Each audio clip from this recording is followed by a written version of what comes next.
Edith Stein, A Construção do Ser, Pessoa Humana. Parte 2. Narração, Beth Gravina.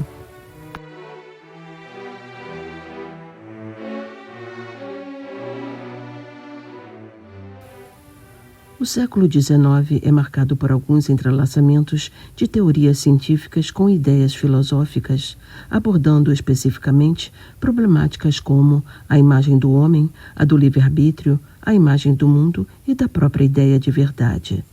De maneira objetiva, acentua-se e torna-se evidente que o desenvolvimento científico passa a interessar até mesmo os filósofos mais distantes da pesquisa científica.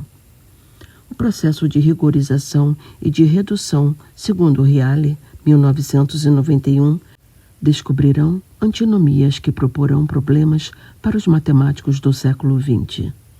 Um dos fatos mais intrigantes do século XIX é a proposta feita para a antropologia filosófica pela biologia, um problema dos mais sérios em toda a história do pensamento, a teoria evolutiva das espécies biológicas de Darwin, surgindo assim como a crise da ideia de homem, um problema que é, sem sombra de dúvidas, também filosófico. No século XIX, o entrelaçamento entre ciência e sociedade é macroscópico. Já em meados e fim do século XIX, despontam alguns trabalhos impressionantes e importantíssimos na área de linguística, com Humboldt, e na área de psicologia experimental, com Weber, Fechner, Helmut e Wundt.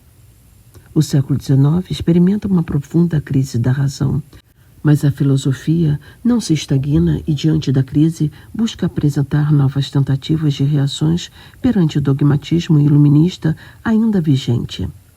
Temos, assim, como tentativas de responder a tais problemas, o positivismo de Kant, o materialismo de Marx, bem como a crítica de Nietzsche, a metafísica e a cultura ocidental, e mais especificamente ao dualismo kantiano de distinção entre razão pura e razão prática.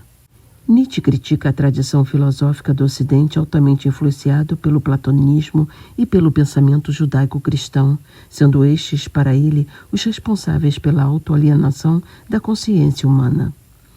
A germanicidade continua a todo vapor, ainda influenciada pelo romantismo, movimento literário e cultural, buscando gerar unidade e identidade entre os indivíduos.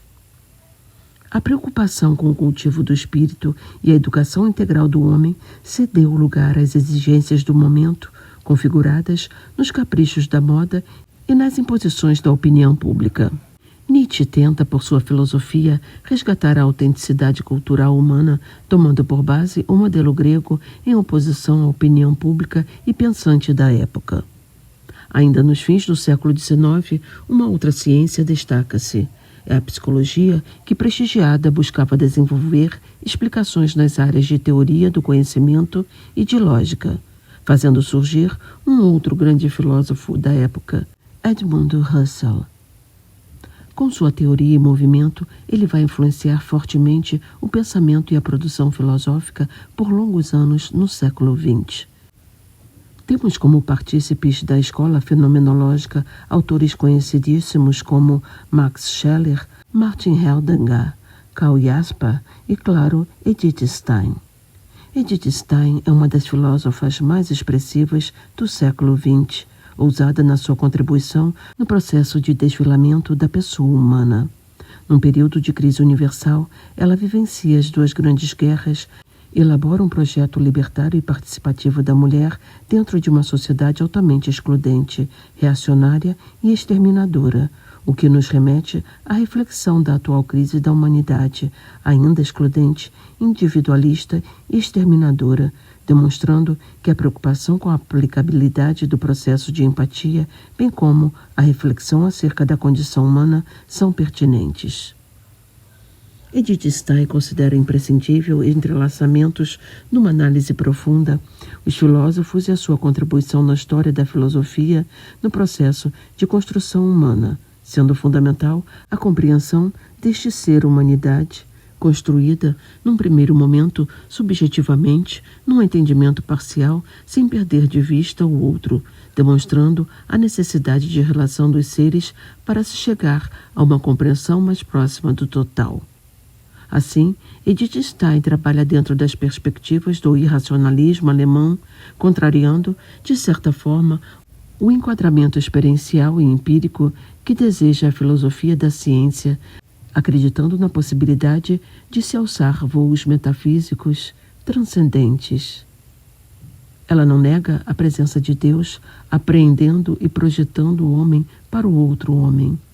Heidegger, 2002, página 34, afirma: o homem é um ser para a morte. Edith Stein demonstra, não em contraposição a Heidegger, mas na liberdade de pensamento que lhe é peculiar, que o homem é um ser para o ser e ambos para o ser, com S maiúsculo, considerando-se aqui a característica temporal da essência humana. A filosofia steiniana é contraditória ao pensamento nietzschiano deturpado, em prática, na Alemanha, dominada pelo Partido Nacionalista e pela postura racista antissemita incutida no povo pela forte propaganda do imperador alemão.